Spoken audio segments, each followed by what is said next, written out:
একজন কৃষক ইঁদুরের অত্যাচারে একদিন বড় একটা গর্তের মধ্যে মরা একটা শূকর ফেললো। এটা দেখে ইঁদুররা খাওয়ার জন্য সবগুলা ইঁদুর ওই গর্তের মধ্যে গেল। কয়েকদিন খাওয়ার পর তাদের খাবার শেষ হয়ে গেল। তারা উপরে উঠার চেষ্টা করলো কিন্তু উপরে উঠে আসতে পারলো না। খাবারের অভাবে পরবর্তীতে বেঁচে থাকার জন্য ইঁদুরগুলা একটা আরেকটা ইঁদুরকে খাওয়া শুরু করলো। পরবর্তীতে খেতে খেতে শেষ পর্যন্ত আর একটা মাত্র ইঁদুর বেঁচে ছিল। কৃষক এসে এই ইঁদুরটাকে উপরে উঠিয়ে নিয়ে আসে। যখন সে এই ইঁদুরটাকে উপরে ছেড়ে দিল, তখন এই কৃষক লক্ষ্য করলো যে এই ইঁদুরটা আর কোনো ধরনের ফসল খাচ্ছে না, ফসল নষ্ট করতেছে না। সে তার জাতি ভাই ইঁদুরই খাচ্ছে। সে ধরে ধরে ইঁদুর খাচ্ছে, যেহেতু এটা তার অভ্যাসে পরিণত হয়েছে।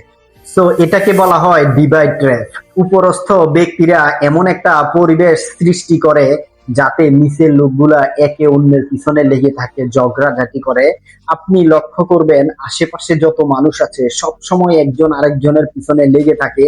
একজন কিভাবে আরেকজনকে টেনে নামাবে, একজন কিভাবে আরেকজনকে ক্ষতি করবে, এটাই আমাদের সমাজে বেশি দেখা যায়। এই সময়টা অন্যজনের পিছনে ব্যয় না করে ব্যক্তি যদি তার পিছনে এটা ব্যয় করতো, সে লাইফে অনেক বেশি সাকসেস হতো।